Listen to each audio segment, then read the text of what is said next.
Witam wszystkich z tej strony Ulot. Jesteśmy dzisiaj na nagrywanku, ale jest to takie dość szybkie nagrywanie w ciągu tygodnia, gdyż trafiła się robota, którą muszę ogarnąć przed weekendem w miarę szybko, bo na weekend replika będzie nam potrzebna do nagrywania kolejnego filmu, bo jakżeby inaczej.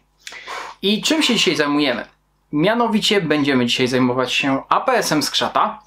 Go już pokazywałem, była recenzja tej repliczki na kanale i ta repliczka cały czas czekała na swoje nowe wnętrze, a dokładniej miał tu trafić Minecraft. I wstępnie zakładaliśmy, że użyjemy oryginalnego szkieletu i wrzucimy do niego Minecrafta. Niestety, jak pokazywałem na filmie, tutaj Minecraft nie wejdzie. Pokazywałem to chyba na filmie z wkładaniem Minecrafta do Skara. I niestety ta repliczka Minecrafta w oryginalnym szkielecie nie przyjmie, więc musimy zmienić szkielet. I na szczęście Minecraft oczywiście ma szkielety.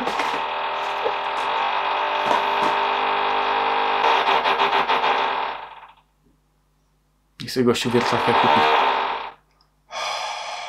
Oczywiście Minecraft ma takie szkielety, ale my nie byliśmy 100% pewni, czy one będą pasować. Więc poprosiliśmy Minecrafta, czy byłaby możliwość, żeby po prostu nam wysłał na przymiarkę, żebyśmy sprawdzili, czy pasuje, żebyśmy się nie pakowali w dalsze koszty. I dostaliśmy taki szkielet. Już jakiś czas temu ja go przymierzyłem i okazało się, że on faktycznie tutaj pasuje. Pasuje do APS-ika, więc możemy spokojnie go zainstalować i nie powinno być żadnego problemu z działaniem. Co więcej, mając już taką pewność, uznaliśmy, że no dobra, no to chyba czas zamówić PDI-K. No i tutaj się okazało, że to troszkę się przyciągnie, ponieważ PDI-K były po prostu niedostępne. I świeżutko przyszła do nas paczuszka i dowiedzieliśmy się, czemu były niedostępne, gdyż PDI-K, te, które trafiły teraz na rynek, czyli trzecia generacja, została poprawiona. Mianowicie, już od razu pokazuję, dostaliśmy paczuszkę z nowym układem, z nowym silniczkiem i już wyciągamy, popatrzymy, co tu jest w środku. Tu mamy też spuścik, bo spust oryginalny nie będzie pasował, więc też trzeba będzie go wymienić. O. I dostaliśmy nową konwersję, czy silnik, czy jak zwał, tak zwał. I co tu się zmieniło? Jest to generacja trzecia, wersja druga. Nie jestem pewien, jak to określać. Tak czy inaczej, co się głównie zmieniło? Zmieniła się obudowa całego urządzenia. Wyostrz, błagam cię. Wcześniej ten element, cała ta obudowa tutaj, to wszystko było zrobione z dwóch elementów. I tu były śruby łączące. I Minecraft uznał, że fajnie byłoby chyba to uprościć, przynajmniej konstrukcyjnie. Co prawda obstawiam, że obróbka wyszła troszkę bardziej problematyczna, ale ogólnie cały teraz ten element, który spina całą pneumatykę razem, który powoduje, że to wszystko jest w jednej całości, jest teraz też jednoczęściowy. Przez co nie ma ryzyka, że nam jakaś śrubka się odkręci, że gdzieś coś będzie nieosiowe, że gdzieś coś będzie źle trzymane, bo to po prostu jest wykonany w technologii CNC dokładnie jednoczęściowy element, który trzyma praktycznie wszystko razem. Jest to moim zdaniem bardzo fajny upgrade. Dla nas, tak naprawdę użytkowników, niewiele to zmienia, poza tym, że mamy mniejsze ryzyko jakichś tam problemów właśnie z, nie wiem, z ustawieniem tego, więc moim zdaniem upgrade super. Fajnie, że tak zrobili i właśnie dzisiaj taką nową konwersję będziemy instalować. Zobaczymy, czy coś innego ewentualnie się zmieniło, ale wydaje mi się, że nie. Więc tak naprawdę będziemy dzisiaj to instalować do tej repliczki, pośrednio wkładając silniczek do szkieletu od Minecrafta i będziemy to sobie wtedy mogli przetestować. Oczywiście do konwersji dostaliśmy też śrubkę i podkładkę do przykręcenia standardowej kolby, jeżeli byłaby to kolba przykręcana na śrubę w prowadnicy, ale jako że w APS-ie mamy prowadnicę przykręconą w systemie Mil-Spec do wody, to jest nam niepotrzebne, więc z tego po prostu nie będziemy korzystać. I to chyba tyle słowem wstępu. Bierzemy się za instalację, mam nadzieję, że będzie to banalnie proste i zobaczymy, jak to będzie śmigało. Od razu zobaczymy, czy da się nam coś wymyślić z selektorem. W razie czego Skrzatu powiedział, że bez selektora też da radę żyć, aczkolwiek dobrze było, żeby miał blokadę, nie? Więc zobaczymy, co z tego wyniknie. Bierzemy się do roboty. Dobrze, możemy brać się za robotę. Co prawda ja już część rzeczy zrobiłem. Wydobyłem już gearbox ze szkieletu. Więc mamy goły szkielet. Zdemontowałem też selektory i wstawiłem selektor Minecraftowy tutaj. Gdyż oryginalny selektor w ogóle, jeżeli był zamontowany, nie przyjmował wtedy tego szkieletu, po prostu nie było miejsca. W tym momencie, jeżeli mam zamontowany selektor od Minecrafta, nie ma problemu, mogę wstawić tutaj wszystko i spokojnie tym selektorem pracować i on przesuwa płytkę selektora. Nie wiem, czy będziecie to widzieć. Będziecie widzieć chyba. O. Płytka selektora działa, więc będzie git, mam nadzieję. Do tego mam przygotowaną blokadę spustu, bo chcielibyśmy taką zamontować. Blokada spustu jest tutaj taka, bo taką po prostu miałem. Zobaczymy, jak to działa. I teraz tak naprawdę zajmiemy się instalacją silnika w szkielecie, a potem szkieletu w body. Jedyny problem, jaki już zauważyłem, że będę miał, to okazało się, że nie mam żadnej złączki, żebym mógł to podłączyć do butli. Dzisiaj tak od ręki, więc niestety dzisiaj to poskładam, ale nie przetestuję. Po prostu nie mam jak. Dopiero jutro wezmę złączkę ze sobą i wtedy dopiero będę mógł to przetestować, a dzisiaj niestety i wyszło jak wyszło, więc składamy, a testy po prostu nagram drugiego dnia i podsumowanie i tak dalej, no bo fizycznie nie jestem dzisiaj w stanie tego zrobić. Czyli instalacja. Pierwsze co, to oczywiście wkładamy konwersję do szkieletu i składamy tutaj selektor wraz ze spustem. Czyli mamy otwarty szkielet i zaczniemy najpierw od wsunięcia konwersji i zobaczymy, na ile to się będzie dogadywać ze spustem. Oczywiście, jak łatwo się domyślić, konwersja wchodzi tutaj praktycznie perfekcyjnie, ani zero luzu, ani nic. Po prostu idealnie. Tu nic się nie rusza, wszystko jest sztywniutko. Super. Włożymy spust. Ja zakładam, że ze spustem też to będzie wszystko śmigać bez problemu. Wkładamy spust i też wygląda, że wszystko jest ok. Jedyne, co mnie martwi, to że nawet na zerowym spuście mamy delikatnie wsunięty zawór, więc będziemy musieli delikatnie ten spust przyciąć. Tak jak to robiłem już w poprzednim filmie. Zaraz zrobimy małego zooma. Widzicie, bo jeżeli ustawię spust tutaj na pozycji 0, to już jest dość mocno wsunięty zaworek i obstawiam, że niestety by to nie działało jak powinno, więc odrobinę skrócę tutaj górę tego spustu, żeby po prostu lepiej to działało. Ale poza tym wygląda ok, więc jeszcze zobaczymy, jak tam z blokadą spustu. Gdyby to było tak, to blokada spustu i no wydaje mi się, że zaworek się nie otworzy, aczkolwiek no powiem wam szczerze, bez ciśnienia nie jestem taki 100% pewny. Może mam inne, dłuższe troszkę ramię. To jest chyba blokada spustu od Specny. I ona będzie chodziła tutaj idealnie. Więc ją zostawiamy. Przełożymy tylko sprężynkę w odpowiedni sposób. Chociaż powiem wam szczerze, wydaje mi się, że ten zawór będzie się zerował. Chyba Minecraft to jednak dobrze zaprojektował i wydaje mi się, że faktycznie ten zawór będzie otwarty w momencie, kiedy spust będzie zluzowany, więc na razie nie będę spustu przerabiał. Jeżeli okaże się, że jednak będzie taka konieczność, no to później to poprawię, ale do tego, żeby to sprawdzić, niestety będę potrzebował podłączyć butlę, a jak już mówiłem, dzisiaj tego niestety nie jestem w stanie ogarnąć, bo po prostu nie mam odpowiedniej złączki. Zapomniałem, że oddałem jedną swoją paśnikowi i jestem w tej chwili bez... Dobrze, jednak odrobinę musiałem skrócić ramię blokady spustu ze względu na to, że nie opadała ona do końca, tylko blokowała się w tym miejscu i też blokowała spust w momencie zluzowania, więc poprawiłem. Teraz blokada porusza się w pełnym zakresie, bez oporu. No mam nadzieję, że to będzie jakoś ładnie widać.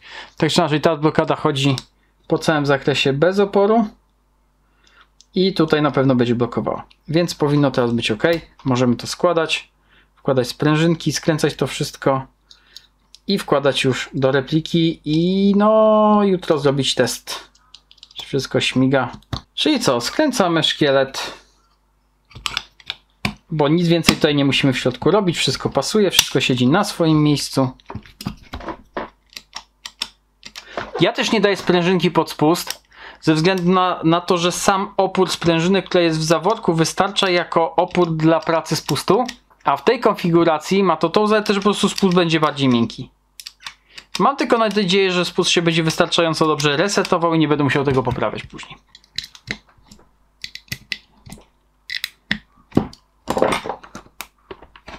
I tak naprawdę instalację silnika w szkielecie mamy gotową. Wystarczy to teraz wszystko wrzucić do body i replika będzie praktycznie mogła być testowana.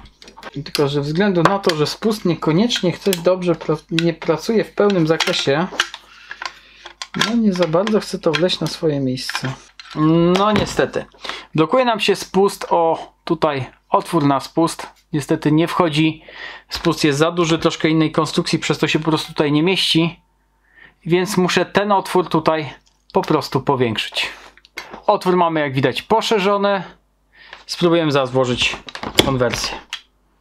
Najpierw rurka. Hop. I wszystko już siedzi od razu na swoim miejscu. Więc wygląda to dość obiecująco. Instalujemy piny. I tak naprawdę na tyle, co będziemy mogli na razie sprawdzić, to będzie tyle. Bo zostaje nam jeszcze tylko i wyłącznie sprawdzenie teraz wszystkiego pod ciśnieniem.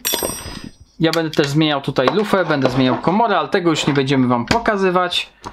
Potem pokażemy wam ewentualnie na testach. Gearbox jest już w środku, włożyłem tylny pin. Niestety przedniego pinu nie było, więc muszę coś zaraz dopasować. Ze względu na to, że po prostu skrzatu chyba zgubił gdzieś swój pin. Nie mam nic, co by tutaj pasowało. Więc spróbujemy skręcić to bez niego. W razie czego będę kombinował, będę zamawiał jakiś inny pin, żeby to ustabilizować, jeżeli by się okazało, że replika nie trzyma osi. Musiałem pochylić jeszcze raz się nad blokadą, gdyż okazało się, że skręciłem ją na tyle mocno, że się po prostu blokowała, więc muszę teraz, rozebrałem wszystko jeszcze raz i składamy wszystko na nowo. Mam nadzieję, że teraz już będzie dobrze, żebym już nie musiał więcej tutaj zaglądać. Dobra, skoro to już mamy ogarnięte, to możemy replikę skręcać. Co prawda też zwrócę na coś uwagę, bo niestety z krzatu posiał gdzieś środkowy pin, ten nad spustem. I ze względu na to nie mogę osiować na nim, na tym pinie, więc wyosiowanie gearboxa zrobiłem regulując tą śrubę, którą mamy tutaj przed spustem, która jest tutaj, powiedzmy, jest to integralna część tego szkieletu od Minecrafta. Oczywiście śrubę wkleiłem, żeby nam się nie wykręcała. Gearbox ustawiłem w osi. Teraz powinno być to wszystko ok. A przynajmniej taką mam nadzieję. No i teraz wszystko działa jak powinno, czyli mamy teraz semi. Spust pracuje na całej długości. Jeżeli przestawimy na blokadę, to mamy, spust się blokuje dużo szybciej. Więc wszystko powinno śmigać, ale niestety, jak mówiłem, dzisiaj tego nie sprawdzę. Potrzebuję do tego ogarnąć sobie pozostałe elementy, a dokładnie po prostu złączkę, bo nie mam jak podłączyć tego do butli. Więc takie testy zrobimy dopiero jutro. A na dzisiaj kończymy. Bierzemy się za inne rzeczy. Replika jest wstępnie skończona. Co prawda, tak jak widać, tutaj mamy dziurkę ze względu na to, że ten drugostronny selektor niestety nie miałem czym zastąpić. Będziemy tu pewnie jakoś dawać zaślepkę. Jak znam skrzata, to sobie wydrukuję coś, żeby tu zaślepić. Mamy zamontowaną blokadę. Z tej strony wszystko działa. Tutaj mamy zamontowany selektor. Niestety, jak widać, troszkę tutaj podziergałem, bo ja musiałem tam zeszlifować dość dużo materiału, żeby to weszło raz, ponieważ średnica otworu była za mała i musiałem go lekko rozwielcić. Do tego on też miał taki kołnierz, jak tutaj widać. Wyostrz, błagam. O, tutaj nie wiem, czy to widać, ten kołnierzyk. I też musiałem zebrać i tam gdzieś mi się omsknęło lekko dremelek, więc troszkę to niestety tak wygląda jak wygląda. Udało mi się też osadzić komorę od Maxa Forspecna wraz z lufą 509-605 PDI i do tego wlazła gumka TR Hop od TNT. Zobaczymy, jak to będzie śmigało, jak będzie skończone. Co prawda, od razu mówię, jeżeli ktoś będzie chciał wstawiać tą komorę, to też nie obejdzie się bez małych przeróbek, gdyż lufa zewnętrzna wystaje lekko do gniazda magazynka, przez co ta komora nie może się wsunąć do końca. I trzeba było zebrać cały materiał lufy zewnętrznej, który wystawał do środka magwella, tak żeby to było wszystko gładko z body i wtedy ta komora wchodzi bez większego bólu. Tak jak mówiłem, nie mam złączki, więc na razie jest jak jest. Jutro będziemy testować i nagrywać podsumowanie. Mam nadzieję, że wszystko będzie w porządku, że wszystko będzie strzelać dobrze. Oś wygląda, że jest ok, więc mam nadzieję, że już nie będziemy mieli więcej problemów. Przepraszam, że jestem taki troszkę niewyjściowy, ale jestem świeżo po kąpieli, bo zaraz mamy streama. I chciałem dograć teraz szybciutko końcówkę filmiku, ponieważ wreszcie mogłem dokonać testów APS-a, którego wczoraj składaliśmy wieczorkiem. Było to przygotowanie repliki dla skrzata, bo skrzat już dość długo czekał na to, żeby też mieć DMR-kę i on chciał DMR-kę w HPA. I ta historia tej DMR-ki już, powiedzmy, w większości ją znacie, tak? Bo najpierw kupił tego APS-a w elektryku, no było jak było. Zakładaliśmy, że wrzucimy po prostu silnik HP do środka, do oryginalnego gearboxa. Niestety nie weszło. Więc czekaliśmy sobie spokojnie. Zamówiliśmy najpierw szkielet od Minecrafta, sprawdzić, czy on pasuje. Szkielet pasował. Więc zamówiliśmy PDIK. No niestety na PDIK musieliśmy trochę czekać, bo wychodziła nowa wersja i chcieliśmy to mieć już nową, poprawioną, to raz. A dwa, przy okazji mogliśmy nagrać filmik, ten, który właśnie widzicie, tej nowej, poprawionej wersji. I repliczka jest właśnie teraz skończona. Wymieniliśmy, poza tym, że wstawiliśmy tutaj nowy napęd, bo mamy tego Minecrafcika razem ze szkieletem, on tu wchodzi, to wstawiliśmy też komorę hop-upu od Maxa i lufę PDI 605 509 mm oraz poszła gumka TNT TR Hop 60, o ile się pamiętam, albo 50, nie jestem pewien. Zobaczymy, jak ona sobie będzie radziła, bo powiem szczerze, że dzisiaj na razie sprawdziłem tylko na chrono, więc czy jak to będzie w terenie strzelać, będziemy dopiero wiedzieć, aczkolwiek będziecie też mieli to na pewno nagrane. Sporo ludzi wiem, że pisało, że ta komora tutaj nie wchodzi. Wchodzi, tylko jedyne co to trzeba przerobić, bo lufa zewnętrzna wchodzi trochę w gniazdo tutaj komory nabojowej, wystaje trochę do środka, przez co ta komora po prostu nie ma dostatecznie miejsca pomiędzy lufą zewnętrzną a szkieletem gearboxa, więc trzeba było to troszkę przesunąć, zeszlifować trochę lufę zewnętrzną, żeby było po prostu miejsce dla komory. I teraz to wszystko siedzi, ładnie się osiuje, strzela bez zarzutu. Ja jestem naprawdę zadowolony. Oczywiście dzisiaj mam złączkę już, bo wczoraj nie miałem i nie mogłem przetestować. I teraz tak, na ustawieniu 130 PSI udało mi się uzyskać 2,6 Joule na kulkach 0,4. Czyli czego chcieć więcej, tak jak miało być, tak jest. Co prawda wiadomo, ja mam swój reduktor, Skrzatu będzie testował na swoim reduktorze, więc to jeszcze mogą być troszkę inne wyniki, bo to troszkę zależy od reduktora. Jeżeli chodzi przynajmniej o wskazania na ciśnieniu, bo to już wielokrotnie widziałem, że niestety te manometry na reduktorach to tak działają pi razy oko i nie są zbyt, powiedzmy, powtarzalne między sobą. Tak czy inaczej jest to kodowe i będziemy testować. I teraz jak będziemy to testować? A, i jeszcze jedno.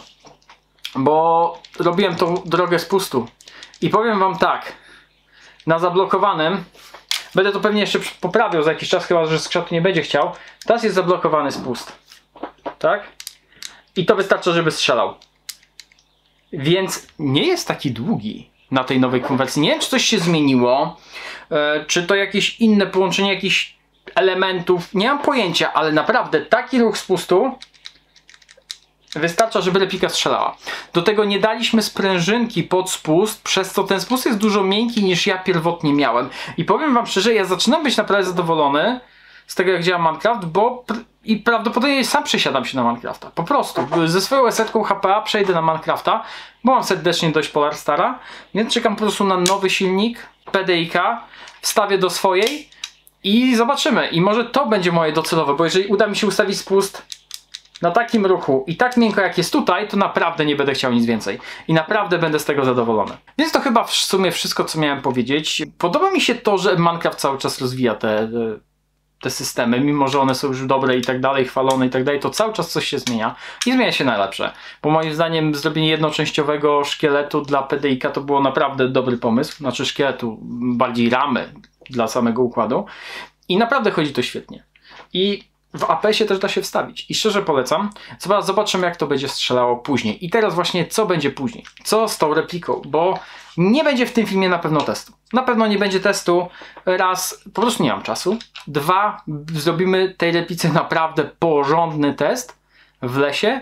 I będzie to test związany z nagrywaniem innego filmu. Będziemy nagrywać film o reduktorach. Taki naprawdę obszerny test reduktorów. O ile się nie mylę, uda mi się zebrać 7 czy 8 różnych reduktorów. Raz, dwa, trzy, 4, 5, 6, 7. No 7 na razie liczę, może jeszcze jakiś 8 wymyślę. Więc przynajmniej 7 reguł będziemy mieli. Będziemy testować. I to będzie jedna z platform testowych. Czyli właśnie układ Minecraft, PDIK. Będziemy sprawdzić, jak on sobie radzi i to będzie test semi. Tak? Nie będziemy testować co prawda 4 taktów ze względu na to, że przy reguł nie miałoby to większego znaczenia i po prostu do tego trwałyby bardzo długo testy, a nam chodzi głównie, żeby, no bądźmy szczerzy, sprawdzić odświeżalność, więc przy replice DMR semi będziemy testować na Minecrafcie, ale będziemy też testować prawdopodobnie na replice automatycznej na silniku Wolverina i też będziemy te wszystkie regulatory testować. I tam będziecie mogli obejrzeć m.in. test, jak strzela ta replika. I powiem wam szczerze, jak wstawiliśmy tutaj silnik Minecrafta, to strasznie schudła, ona jest leciutka, jak piórko. Prawie nic nie waży. Na serio. Ona waży około 2 kg, a jest pełnie metalowa. Skrzatu będzie zadowolony. Dobra, to tyle. Nie ma jeszcze tłumika, tłumik jeszcze wejdzie. To tyle chyba. Jeżeli macie jakieś pytania, chcielibyście coś wiedzieć, chcielibyście o coś zapytać, to jak najbardziej piszcie. Po to są komentarze, ja tam zawsze staram się czytać, odpowiadać, uzupełniać i tak dalej. A może będziecie mieli takie pytania, że powstanie film na temat kolejnych waszych propozycji, pytań i tak dalej. Więc jak najbardziej zapraszam tam na dół, tam jest na to miejsce.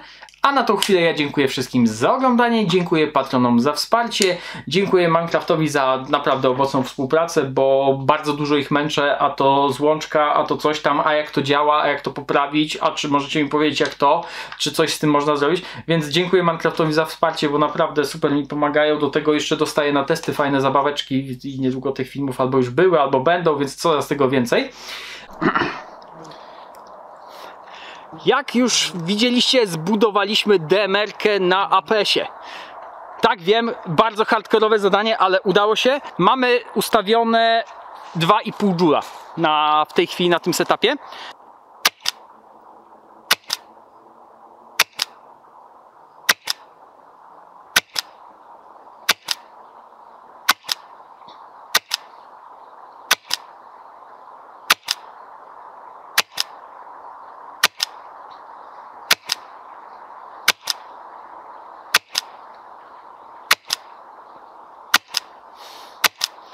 Wydaje mi się, że skrzatu ma pomieszane kulki.